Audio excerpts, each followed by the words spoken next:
But yeah, so thank you as well for being here. It was unexpected a week ago, so we're very pleased to be here, and we hope that we're not going to bore you to death, and what we have to say will be relevant for you all. So before starting, the topic was given to us. We like to introduce ourselves and tell us who we are and what we are actually doing. So we have a company called Liquid, which was, yeah, I'm liquid, is liquid. We started this company back over 9 years ago now. My background is into bartending. I used to be a bartender for years. In fact, I was back in the days working in London. At the time, London was starting to discover cocktails, which was towards the end of the 90s and the beginning of 2000. Yes, I am part of this generation of all bartenders. So I stayed there 11 years, which was a very interesting in terms of learning, because it's a job I didn't learn or do in France. Yeah, I completely started it in UK, and it allowed me to be at the right time, at the right place, and I met a lot of people then, which all became friends, and all became people which are extremely relevant to the industry, specifically in UK, but elsewhere. And then I met Thierry in London, in fact. Yeah, Whiskey Live, London. Exactly. And that's how we started knowing each other. So then after that I moved back to France. I worked for some people who decided to restore a museum of wine and spirit. It was a Ricard family. I worked for them for nearly 6 years, doing a lot of stuff for Pernod Ricard at the same time, and we decided to set up this company together. Yeah. Thierry on his other end is coming from? From Brittany. I'm Celtic, and I'm passionate of spirits. I have worked in spirits industry during 10 years. I worked for La Maison de Whisky in France. I have developed the French market. And I have met Eric at Whiskey Live London in 2002, I think. Maybe. He was master distiller, Barshow. Indeed. Do you remember? And we have created the company to create a show. He specializes in cocktail. Me, I'm specialized in spirits, and we have created a show called Cocktail Spirits. Strangely. So just for you to understand how this show started, in fact, that's how the story always begins with a funny setting. We were sitting, 3 of us around the table. It was Thierry. It was a guy which probably you saw yesterday, which is no longer with you guys because he flew back to UK. But it was Xavier Padovani, another French guy, and I. And it came up in a discussion that we said, but it's funny that there is no Barshow in France. Knowing that France is one of the biggest producers of alcohol, it seems very strange that there was no event who could gather the community into the same roof and bring them forward for inspiration and such. From this discussion, Thierry did his workout and homework and came back to us and said, I think we should do it.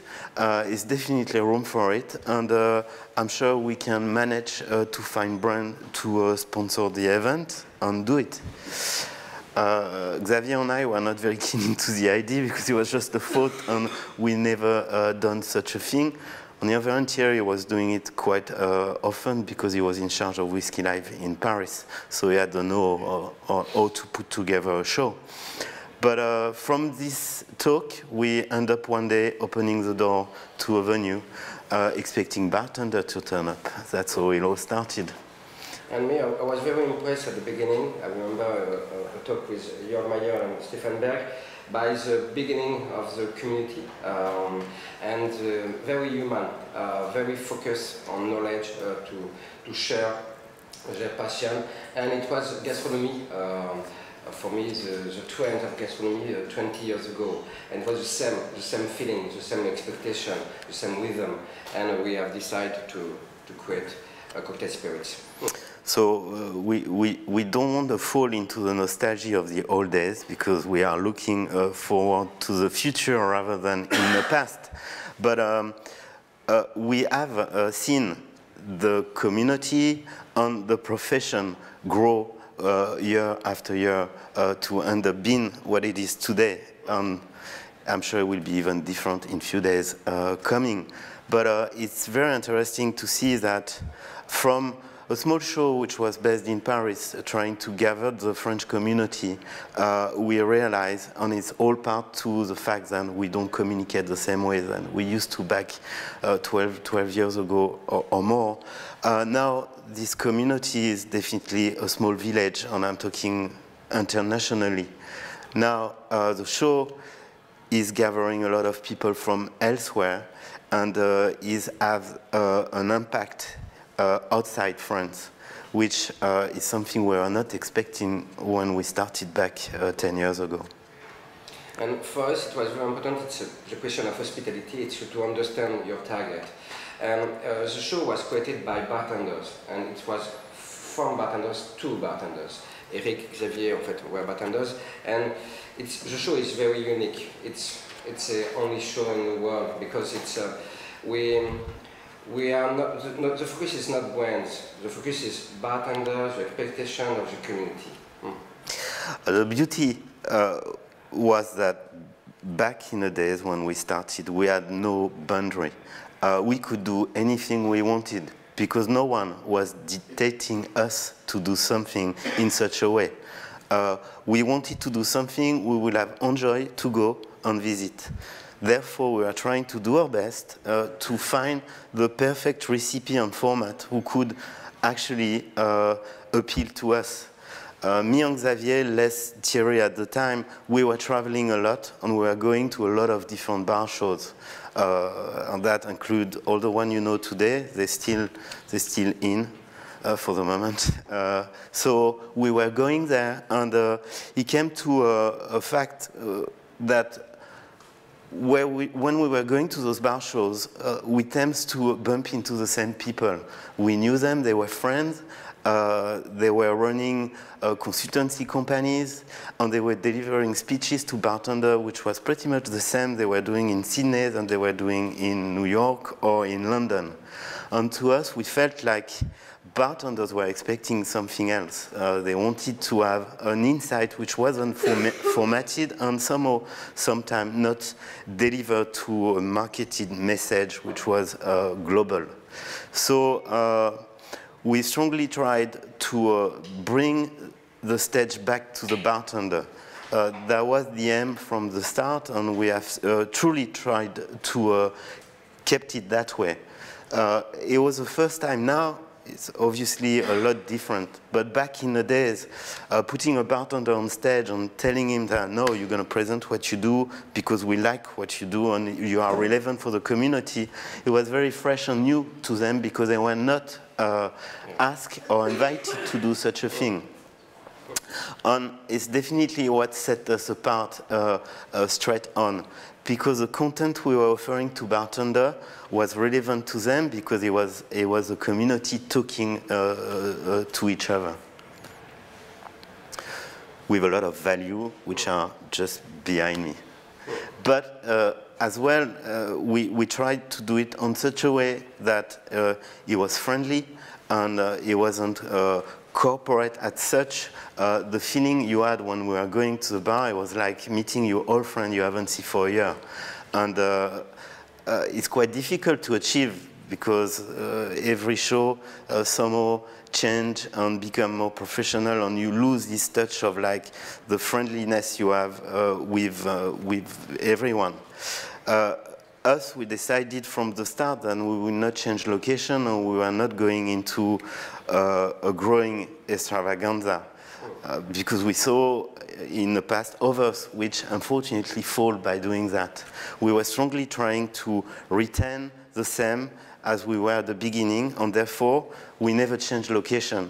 Yeah, the most important for us is to create an intimate relation with the community.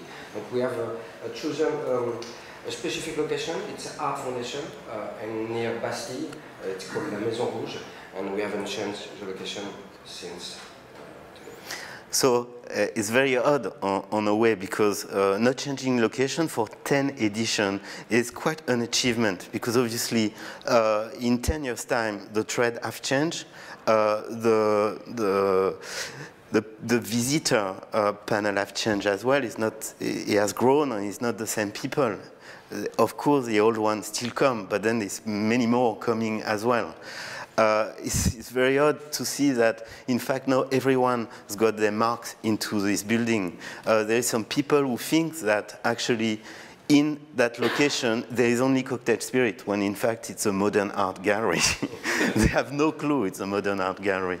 And even like the brand, like they fight to stay to the same location for years, because to them they own those square meters and there's no way they're gonna give them to a competitor. When we were trying for years after years to bring novelty of asking them to move, to do things differently, they always wanted to stay the same, which was very odd. Unfortunately, this year... You treated them like regulars, you took care. Yeah, as well. But unfortunately for us, this year has to be announced, and we did it at the show. There was the last year we were going to do it in this location. Because unfortunately, so it was a modern art foundation, a private modern art foundation. And the owner of this foundation decided to stop the foundation and sell the building. So unfortunately, yeah, no, not at all.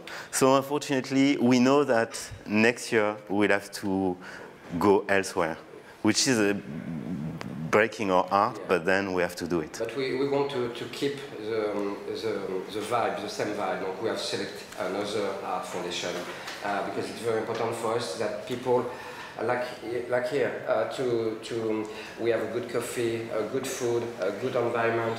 For us, we don't want to be in a big fair with no soul. We want to meet people, we want to discuss with people, we want to create a good environment. So throughout the year as well, we quickly discovered that people coming from abroad had this image of Paris, which is obviously not the image we have, because we live in a city. I guess it's the same for you. If you live in Berlin, you don't have the same image I've got when I come and visit your city. So this Paris appeal to the people from abroad, we played with it. And every time we invite the people which are our VIP or guests, we have a special chauffeur with a special car. It's becoming iconic for the show. We had, I don't know if you know the Citroën DS. It's a very old vintage car from the 60s, which was very iconic. So this car go and pick up our VIP at the airport or at the station, and then they go and pick them up at the hotel and they bring them to the show. It brings this thing of like this cool Paris look, which obviously no longer exists. But for 2 days we try to recreate that. So. Paris experience. And then for the super VIP as well, we go and pick them up at the airport and we'll welcome them with a bottle of champagne and 2 glasses, which they cannot share with the driver, obviously. With champagne? It's... More producers often Magnum bottle is very generous. Yeah. The budget in champagne is huge. There is no sponsor for the champagne. It's our champagne. Is it Monday, Tuesday, or Sunday, Monday? Monday, Tuesday. Because when you arrive... No, not Sunday, Sunday. Because when you arrive like Saturday evening, and then there's you go in the summer, you go everything, you know, everybody sits outside, and you go with this very old car, even on the motorway, everybody's cheering to you, all the French people. Then in the back, you know, there sits a guy with a suit and a bottle of champagne and drinking. And the guys in the cafe, they're like, who the fuck is this? But nowadays we have 3 days, and we want to have 5, but it's very difficult to find. Yeah, but this brings the spirit of the show as well. Like there is people, which we found out not that long ago actually, they think like there is a kind of like small club which is the people who have been into the car. The others, they are not good enough to be part of this team, and they're not welcome into the car, which we thought like, no, it's just like people who come, we invite, they come on stage, they have the driver, everyone does. So it's funny. And we invite people on the stage, it's there is a special stage, it's called Le Barshow, since the beginning. Yeah, so in fact, then going back to what we were saying earlier, in terms of like we've been trying our hardest to deliver something to bartender which was relevant to what they were expecting. So, and then we decided to give the stage back to bartender. And slowly, year after year, so we were doing a selection of different bars. It was in between, it was sometimes 10, sometimes 8. So let's say on average it was 9 bars every year. And slowly, so we were searching for the most relevant one, which doesn't mean that it is the most popular one. Obviously, it'd be very easy to draw the list. There is plenty of lists like that. We wanted some time to give things that people don't have the chance to go and visit, so it's because it's very far away. So we can bring them over, and then they can explain, and they can deliver exactly what is the spirit, the philosophy of the venue, and then what's the idea behind as well, so they can share with the community. Sometimes we invite as well some like very well-known, but so they can bring a bit of insight which they don't give usually if you go and visit their venue. I remember, for example, one guy coming who brought his lion that everyone thought it was iron cask, and then we discovered that in fact it was cheap plastic because it was only carried by 2 guys. But this slowly, year after year, became our trademark because this selection is obviously highly expected because people want to see what we have to offer them. And obviously, year after year, the presentation have changed to such a level now that it can be extremely business orientated. For example, people in the crowd, which are some of the most influential people from the industry, start raising their hand and ask questions which are deeply financial. For example, their P&L. We had Americans coming on stage. They were shocked that they were like, no one ever dare asking me those kind of questions. But then because they were in front of people, they had to answer those questions. It's not focused on cocktail. It's very focused beyond the scene, very focused on business today. Yes, and now you can see that people really care about coming. They value the invitation of being on stage. There is as well a lot of work we do with them because we don't decide to draw a list and say, okay, it's going to be this year, it's going to be those people, and then we send them a flight ticket, we book an hotel, and that's it. We build a relationship with those people to make sure that the day they're going to come on stage, first of all, they feel comfortable, which is very important, but as well that the delivery they're going to bring to the audience is relevant to what we've been selling to everyone. And usually when we pick someone, we pick them for a true value. I don't know, there is plenty of examples, but let's say pouring Rubens, when we invited him, everyone was like freaking about the back bar, because I don't know if you know, but they've got like shitload of bottle with the system they have in place to deliver very fast, very quick cocktails. It's his own, and it's usually very difficult to figure out if you go to their bar. So he came, and then he showed photos, he explained like step by step exactly how he was doing it, and it was relevant to them. But sometimes it can be a concept which is very new, and sometimes extremely new, and they can share that, and they can inspire people. We had people coming to the show as a visitor in the audience, and years after they open a bar, and they tell us that actually they had the idea because they were sitting in a room and saw a guy who was delivering a speech who inspired him, and they decided to do a concept which are in line with what they saw.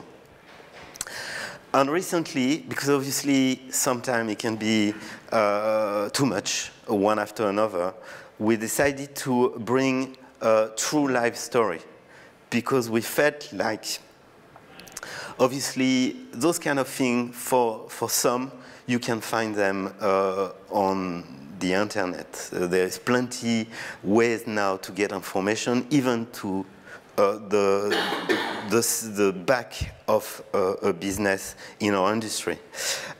We started to look for true story who could be inspiring, but with something which is very different to what we do on a day-to-day basis when we walk behind a bar. And we started to bring people who had story to tell. They were kind of storyteller, but with some like very deep story. We'll go through a few of them soon. And one most important thing, it's independent Barshow. It's the Barouche, there is no sponsor behind, no brands, and with the budget is between 60 and 80,000. Yeah. It's Euro. it's a lot of budget for us, or a small agency, but we believe in this industry, we believe in this community, we believe that we could share the passion, we could share knowledge, but we need to have the right people at the right place at the right moment. Well, it's our job. And on our aim is, when they do their presentation, they're delivering the true spirit of their venue. Therefore, they have complete freedom in terms of, like, if they want to make you test something, we don't care about the brand. Sometimes it's a nightmare because you need to go and find it, and it's very difficult when you bring someone from Peru or from God knows where. I had like some stories of finding a product which are very tough to get, but then we dedicate our time to them. We want to make sure that when they come, they give what they should give in their venue, so you have a true encounter of what they do. And maybe one of the best experience at the Barouche, it was the story of Le Savoy. Yeah, so to us it was very touching, this moment. You were there, I think? That was the only year I missed. Too bad. But to us, it was very touching because we started to invite Eric Lawrence and said, like, we really would love to have the Savoy on stage, and we'd like you to do a presentation of Le Savoy. And Eric, because Eric came before, he was invited for the Connaught. He knew exactly what Le Barouche was all about and the presentation and so on.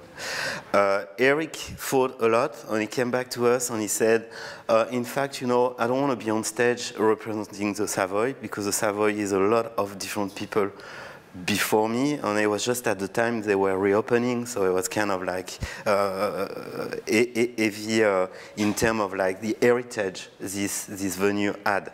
And he started to build this thing, and he said, what I want is to bring all the generation of bartenders who have been working at the Savoy on stage. And it was very nice because the revealing of that was done in a way that they were all hiding behind, and they all came one after another to the oldest one. And it was very touching because for some, they were not, they didn't wear the jacket for years. And it was the first time they were putting the jacket back and having a shaker and being in front of bartender. To them, you could see, even them, they were touched to be together, but they were even touched to like be again a bartender. It was very, very special. And then at the end, they all did a cocktail and they all shook together. Yeah, it was very something. It was a white lady, a fire lady, and Victor on the left. This cocktail was really amazing. To us, it was another touching moment. This one was earlier than the Savoy. It was actually the first year we started Le Barshow. We invited Ueno. It was the first time Ueno left Japan to go on present his bar, I5, which I know isn't very odd now because Ueno is traveling a lot.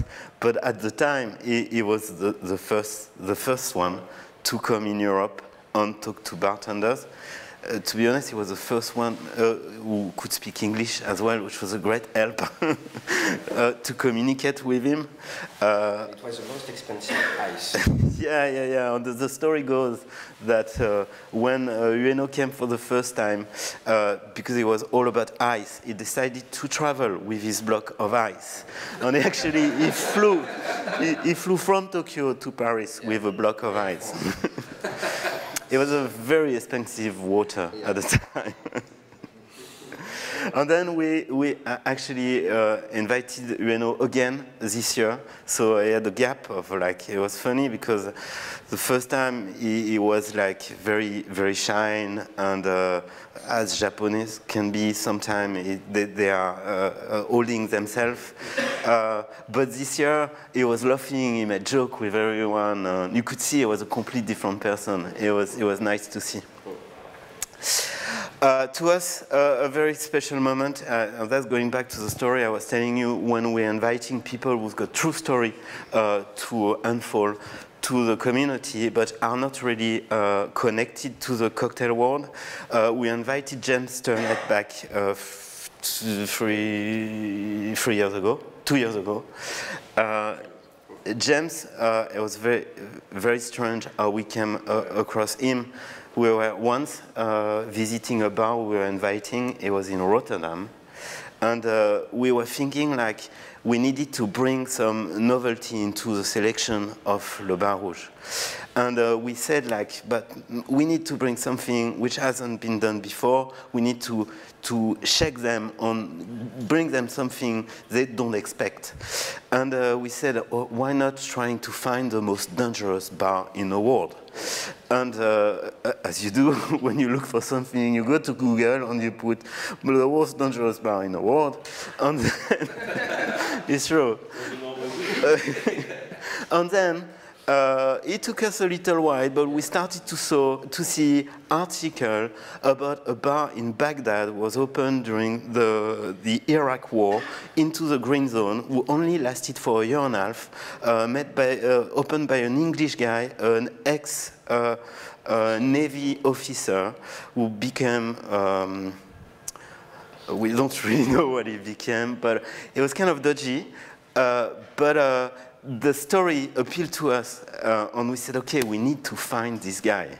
And we went through a lot of different routes, begging our friends, trying to find how we could get this guy, finding the journalist who wrote the article on him, and plenty of things. And we finally ended up by finding him in Belize, in the middle of nowhere, walking into an hotel resort concept he was building, and he was very, very curious, in fact, why those Frenchies were trying to get contact with him. And we managed to talk to him, and he said, okay, I'll come. And then until the day he landed, we never knew he would be coming. But he did. And the story in unfold was, you could see all bartenders, they were gobsmacked. They just couldn't believe it. It's a true story. You can go to YouTube and check Backyard Country Club. He has these comic strips where he tells a story. Yeah. It's hilarious. It's an unbelievable story how he did it. It was a very touching story. On is an amazing guy on top of that. We had good fun for 2 days. He thought we were the coolest person on earth because he never knew bartender like we were. And partying with us to him was a novelty. Yeah, and sometimes we can fail as well. So we didn't want to tell you the nice story because human beings sometimes make mistakes. And this is an example of a mistake we made. We invited Hiramatsu from Kyoto, Osaka, which some of us went there and thought it was a great venue, amazing experience. I won't give the name of the person who actually pushed us to have this person on stage because we all know him. But when he came, he started to unfold his presentation, and it was like extremely geeky in terms of like the research he did of what happened of the ice cube into a shaker, that no one understood a word about what he was saying for 45 minutes, seeing graphs on numbers and stuff. We had someone to translate what he was saying in French, and the guy was listening to him and look at us thinking like, oh, on earth I'm going to translate that. Like, he had no clue. It was tough. It was like kind of like a long presentation, this one. But sometimes when you have a lack of communication, and specifically with people who don't speak a language you can communicate with, it becomes tricky. So we try to not do it too much. Well, going back to Eric Lawrence, this one is back in time. That's when we invited them to present the keynote. I don't know if any one of you has been to the keynote, but prior to have only Ago, it used to be Eric and Ago. The two together actually started to make this bar very famous. And so the story goes that they were very proud at the time they opened of the trolley they have, which they still have, on which Ago still master making martinis. If you've been there, you know. And they wanted to bring this trolley to France to do their presentation. To them, it was like the third person on stage. Without the trolley, it'd be no presentation. And so it was very difficult to get this trolley over to France. And in fact, they had to declare the trolley as a piano to be able to transport this trolley to France and have it going back to UK. Otherwise, they couldn't have had the trolley on stage. And maybe the last example of a good story. Yes. So some people have been trying to convince Mr. Schumann to come to our show for a while. And as you may know, Mr. Schumann, when he starts to be a bit hearing things several times, he starts thinking, oh, maybe I should have a look then. So one year we had Mr. Schumann coming, and he was sitting in a room facing the bartender doing their presentation. Near Mr. Maillot. And as Charles can be, sometimes he can stop someone and ask a relevant question. And he did several times that year, I don't know if you remember, which was very disturbing for the people presenting, because having Charles Schumann asking you something on checking the fact, then you kind of have to answer back. So, and then we said to him, you should come, and we would love to have you present. First we said Les Fleurs du Mal, and in fact we had an open talk with him, and he shared with the community his vision to the bartending. It's got a lot to say actually, as you probably know. But it was a very touching moment too. Let's go for the surprise. So, we have a small surprise for you. So as you know, so now we're doing that, and we're very focused on, we'll still focus even if we change location. But something been kind of come out recently, which we'd like to share with you. So let Thierry unveil this thing. I think it's like 15 hours ago. For some reason, we decided that maybe it'd be a good idea to share all of that with you guys in Germany. And we decided to pick a city which seems to be very welcoming to us. And we love this city. Perhaps because we've got always a great host when we go into this city. But yes. But yeah, this thing came out recently, so it's going to take a bit of time to take shape properly, because we don't do things like some people do. We don't do that in 4 days, unfortunately. But here it is. So now it looks like it's official because even the logo is on everything. So. As you can see, a graphic designer sometimes can be very fast as well. You see? When he's very interested to come to Hamburg, he's very fast. Yeah, probably.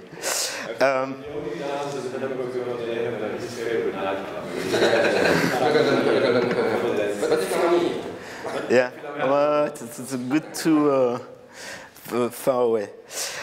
So this thing will be definitely an ongoing story. So then at the beginning we'll see how he will carry on, but he surely will grow because he cannot start from end up like that. So keep in touch, and we'll let you know. It was the last thing we'd like to share with you. Can I ask something? Sure. What's the capacity of the show? I mean, how many people? In Hamburg or? The show in Paris. In Paris now we reach 5,000 visitors on the course of 2 days. But you said you didn't change the venue for 10 years, so yeah. Even if more people come in and the venue is not big enough, you decided that you wanted to stay there. You're not going to. Yeah. Well, just to give you an idea of scale, from the first year to the last year, the first year when we opened the door and where we were not sure people will turn up, we had 990 visitors on 2 days. 990. Okay. But it was 10 years ago. So it grew, and then to the last 2 to 3 years now, we are the full capacity. So we have to restrain. But there is no ticket issue in France at the moment. Look, a little gift from Mr. Mayer. It's the new team. To be part of the team. Thanks a lot. Thanks a lot. Cool. So we will wear the same one, obviously. Huh? Our luggage were too small. And then there's the last thing we wanted to share with you, because that's very French at the moment, but that's something we launched prior to our show, which was in June this year. We have decided the motto of the show is "In Bartender We Trust." Maybe you could have picked it through all the things we have said, but that's the motto of the show. And to really, first of all, celebrate our 10th edition, but as well because we really want to give back to the bartender, and then sometime in this community only few get the honor to be on the front row, but then it's a huge community and everyone deserves to be recognized as such. We decided to do this campaign on Instagram, which is #InBartenderWeTrust.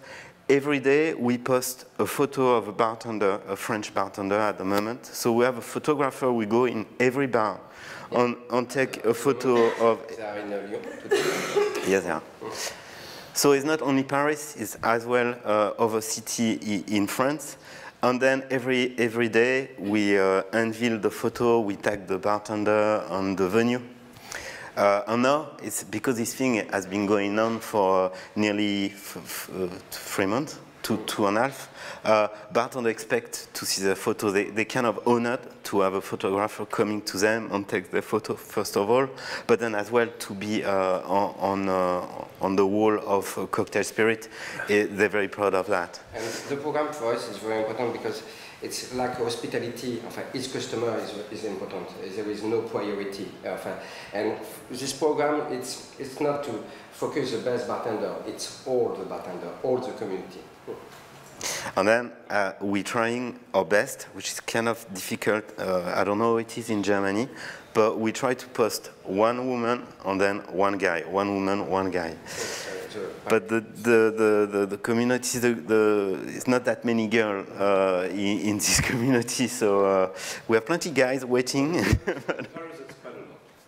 Yeah, funny enough, I don't know about the ratio in Germany. But there are much, but I think in Paris the ratio must be, in my opinion, just from. Yeah, it's funny now we're seeing entire team, which are only female, working behind the bar. Yeah. There is two bars now. Yeah. Good bar. Which, in my days, in London, it used to be bars where it was only female behind the bar, but it wasn't done on a very nice way. Which is not the case in the one in Paris. So, that's it. Yeah. Thank you. Thanks.